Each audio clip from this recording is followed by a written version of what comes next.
Uma reclamação recorrente de líderes e gestores das pessoas de RH é como lidar com as novas gerações. Algo que muitas vezes essa geração é incompreensível, muitas vezes eles não querem nada com nada. Para entender um pouco mais dessa nova geração, acompanhe o vídeo que eu vou falar sobre o tema O Problema da Nova Geração.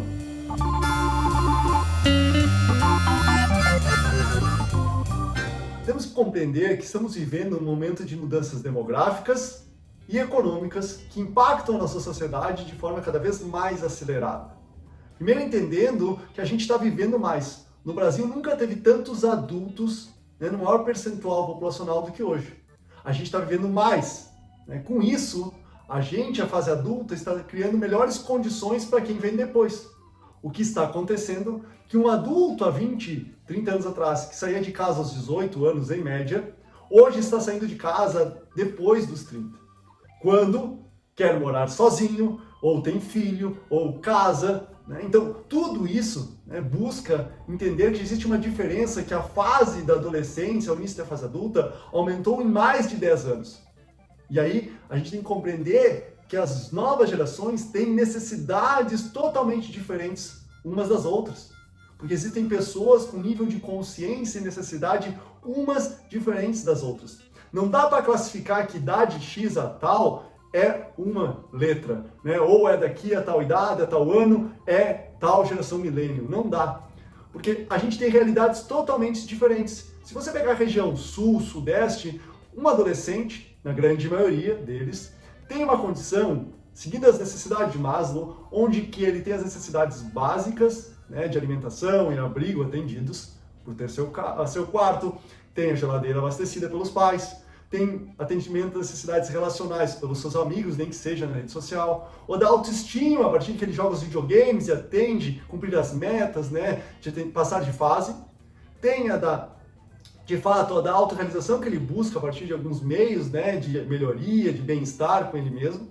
Então ele busca vários elementos, mas ao mesmo tempo, dentro dessa realidade chamada Brasil, tem gente que vive em casas que 48% da população não tem coleta de esgoto, 16% não tem água potável em casa. Então, nem necessidade básica ele está atendido. Então não adianta você querer rotular tal idade, tal geração se comporta assim. Isso é muito mais além. Tem uma pesquisa que foi feita, que acompanhou o comportamento de jovens de 18 aos 25 anos, relacionando a sua idade e a fase econômica que ela viveu. Então, os jovens que tiveram dentro dessa idade uma época de pujança, de potencial econômico, sem crises financeiras, quando se formaram, deram foco em buscar no ambiente de trabalho um trabalho que traga propósito para elas. Em comparação às pessoas que estavam vivendo essa idade, ao sair da universidade, viveram um período de crise, viram amigos com dificuldade de conseguir emprego, ou viram familiares sem trabalho por um longo período, elas buscam um trabalho que foque a questão monetária. Então não existe uma regra mágica, uma fórmula que resolva tudo. Não. Essa geração teve outra coisa que intensificou isso tudo, que teve a pandemia. A pandemia gerou dois movimentos. Quem está em torno de 30 anos teve que buscar algum trabalho para ajudar em casa, e aquela geração de 18 anos, que talvez levaria algum tempo para entrar no mercado de trabalho, também entrou devido à pandemia e à crise financeira que a gente viveu em 2020. Então, fez entrar duas gerações ao mesmo tempo no ambiente de trabalho, e gerou essa confusão, essa ansiedade maior desse momento incompreensível, complexo de se tratar dentro dos processos das gestões de pessoas. Então, como que de fato, o que essa geração, na grande maioria das regiões mais populosas, que talvez você está vendo esse vídeo, enfrenta, é uma geração que está atendendo às necessidades básicas, onde elas não buscam mais atender necessidades extrínsecas, elementos externos, mas elementos intrínsecos do interior do ser humano. Algo que eu tenho um trabalho que eu me sinto realizado. Então, as empresas têm que nutrir elementos que envolvem 4 aspectos. As pessoas buscam um ambiente, nessa geração, que tenha propósito, que tenha orgulho, que se sinta importante em fazer aquilo.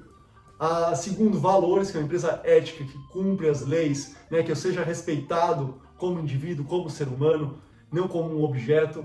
Que eu tenha pertencimento, que eu me sinto importante, valorizado, conectado com as outras pessoas, que as pessoas se preocupem quando eu não estou lá. E também autonomia. né? Não vivendo uma história de controle, de utilidade, de atendendo as pessoas como um objeto. As pessoas querem, demandam elementos mais intrínsecos. As pessoas não querem mais saber de um GPTW. Né? Claro que essa certificação é bacana, mas as pessoas não querem saber disso, elas querem saber na prática como é que é a gestão de pessoas. As pessoas sim querem uma gestão mais humanizada, elas querem ser vistas mais do que o número do crachá, querem saber pelo nome Daniel. Meu nome é Daniel, é isso que eu quero ser visto. E aí as empresas têm que mudar a forma de gerir as pessoas, né? E deixar essa história de gerir e sim de cuidar, orientar, mentorar e acolher essas pessoas. A partir de ferramentas como escuta, de diálogo, reuniões individuais, conversas de acolhimento, para aí sim eu entender o que mobiliza essa pessoa, o que ela busca aqui dentro da empresa, para aí sim eu ser mais assertivo ao benefício que eu posso oferecer, aos elementos motivacionais ou de desafios que eu posso propor para ela. Porque tem gente que só está buscando questões monetárias, ainda assim, mas tem gente, na grande maioria, principalmente nas áreas metropolitanas, que busca elementos que transcendem ao monetário. Ela não prende o monetário. Tem uma frase que diz, você traz uma pessoa por questões monetárias, mas você não mantém ela dentro da empresa. Então, isso se estende, que eu posso dizer para você, que não é uma questão geracional, é uma questão cultural que a nossa sociedade está vivendo nesse momento. Então, tudo isso faz esse cenário ser um pouco complexo, sim, mas não é difícil, ele é só trabalhoso. Requer mais tempo e energia de você como líder e gestor e pessoas de RH para atuar conjuntamente com essas pessoas em um diálogo franco, frequente e fluente. Esse é o vídeo de hoje, espero que tenha gostado. Achando útil esse material, compartilhe nas redes sociais para que assim mais pessoas tenham acesso a esse conteúdo feito com tanto carinho. Obrigado e até o próximo vídeo!